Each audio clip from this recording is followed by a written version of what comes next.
And in other news, with anti-Semitism on the rise globally, showing support and educating about Israel and Jews is more important than ever before.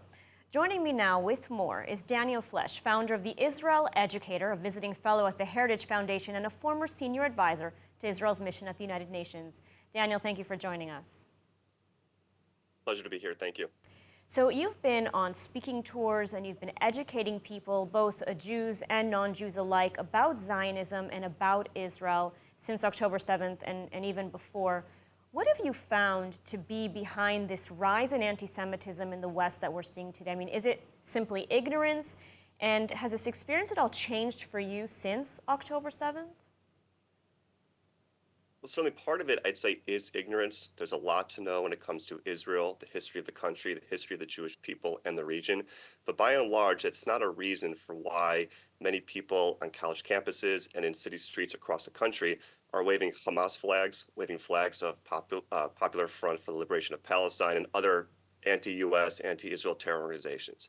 So I think it's partly the anti-Semitism, but also these individuals, they have a broader agenda, not just against the Jewish state or the Jewish people, but against Western civilization, and particularly in this country, against the United States. And this has certainly changed since October 7th. We obviously didn't see rallies, both with the intensity and the diversity of them in terms of how widespread they are throughout the country, like that before October. You see flare-ups occasionally when there's operations in Gaza, but by and large, the vitriol that we're seeing today is part of a broader agenda. And Jews are obviously just the first line in their fight against Western civilization. Israel's the first line in the fight in the Middle East, and Jews in America are the first line in the fight against the United States. So it should be very disconcerting to Jews and non-Jews alike, both in the United States, in Europe, across the Western world, the level of anti-Semitism we're seeing, because again, it doesn't start with the Jews, it doesn't end with them.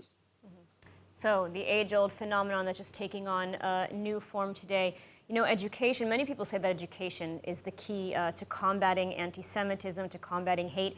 Is that enough today, given the global climate, given not just, as you said, the anti-Israel sentiment, but this anti-Western sentiment? I mean, what else needs to be done, in your opinion, to combat this? So education is certainly necessary, but I agree it's not sufficient. This is in part why I created the Israel Educator program to provide educational materials and courses to Jewish and non-Jewish audiences alike, both in person and remotely, because I want to be able to reach a broader audience. But I saw this actually about a decade ago when I was in Washington, D.C., and teaching young professionals the history of Israel, particularly to the Jewish community. And many people didn't know the basics about Israel, when it was created, why, how, its story, etc.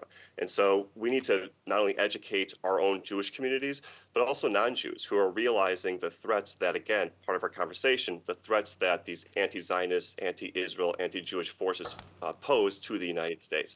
So education is absolutely important, but education is only supposed to be empowering, meaning you provide the people with the tools and the knowledge about the history, about the context, about what's going on, so they can then harness it and utilize it in a proactive manner. So they need to then go out and engage their members of Congress, engage local school boards, engage others to spread the message, to teach people about the story of Israel, the Jewish people, and again, particularly for this time period, threats to the United States and to the Western world.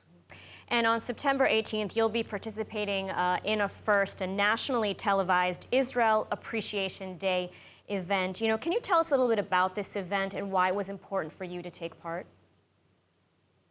Yes, certainly. So Israel Appreciation Day is the first of its kind and the first, as you mentioned, annual event happening. It's an opportunity for people across the political spectrum, across industries, across countries as well, to demonstrate essentially their appreciation for the state of Israel, for everything that it's provided, not only to the Jewish people, but to the Western world, to the world writ large. And so you'll see a lot of bipartisan and really nonpartisan support. You'll see a lot of speakers from across different industries. But this is an opportunity to reclaim again, not only the word Zion and Zionism, which I'll be speaking about, but also reclaim the idea that Israel is a net positive for the Western world. It is a great thing for obviously the Jewish people, for the United States, for the world at large.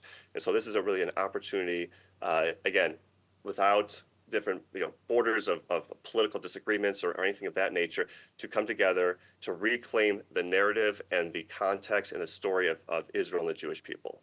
So I'm very much looking forward to it. Absolutely, a very important endeavor. Daniel Flesch, thank you so much for taking the time to speak with us today. Appreciate it. Thank you.